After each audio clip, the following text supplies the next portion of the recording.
কথা বলবো আপনারা ওয়াশ গার্মেন্টসের কোয়ালিটি কীভাবে এশিওর করবেন।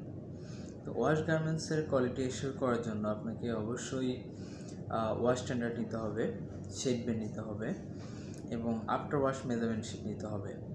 ওয়াশ গার্মেন্টসের কোয়ালিটি এশিওর করার জন্য যখন ওয়াশ থেকে গার্মেন্টসগুলো আসে রিসিভ করে, তখন আপনাকে কী করতে হবে, অ্যাপ্রুভ স্যাম্পল নিতে হবে। অ্যাপ্রুভ স্যাম্পলের সাথে ওয়াশের পরে প্রত্যেকটা স্টাইলিং ঠিক আছে কিনা, যেমন অনেক ওয়াশের পরে অনেক সময় অনেক ব্রোকেন হয়ে যায়, টের হয়ে যায়, তারপর হ্যান্ড স্ক্রেপিং থাকে, হ্যাঁ, এছাড়াও যে আরও আদার্স যে প্রসেসগুলো থাকে ওয়াশিং প্রসেস, এগুলো বাইরের স্ট্যান্ডার্ড অনুযায়ী হয়েছে কিনা, মানে স্যাম্পলের সাথে ঠিক আছে কিনা, এটা ক্রস চেক দিতে হয়।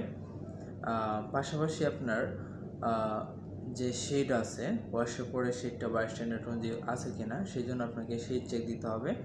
আর শেড চেক দিতে হয় অবশ্যই বাইরের যে শেড স্ট্যান্ডার্ড আছে, যেমন lab dip, shade band, reference sample, fabric wash, এইগুলো দ্বারা দেখতে হবে যে শেড ঠিক আছে কিনা।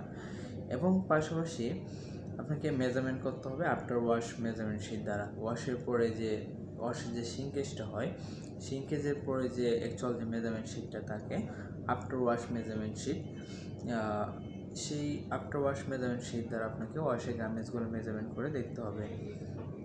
এবং অবশ্যই আপনাকে মাথায় রাখতে হবে ওয়াশের পরে ওয়াশিংয়ের যে প্রসেসগুলো ছিল, ওয়াশিংয়ের প্রসেসগুলো কমপ্লিট হওয়ার পরে যখন গার্মেন্টসটা আপনার কাছে আসে ওয়াশের পরে, তখন তা বাইরের স্ট্যান্ডার্ড অনুযায়ী আছে কিনা, যেমন বাইরের স্ট্যান্ডার্ড শেড বেন্ট অনুযায়ী ঠিক আছে কিনা।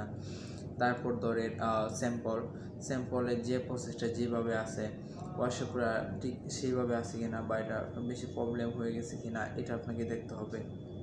আপনাকে স্যাম্পলের সাথে পয়েন্ট টু পয়েন্ট ম্যাচ করতে হবে, ঠিক আছে।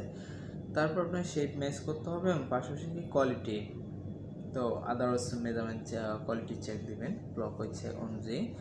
এবং মেজারমেন্টটা অবশ্যই আফটার ওয়াশ মেজারমেন্ট শিট দ্বারা আপনাকে অবশ্যই মেজারমেন্ট করতে হবে। এইভাবে মূলত আপনি একটা ওয়াশিং গার্মেন্টসের কোয়ালিটিটা এনশিওর করবেন। Thanks all.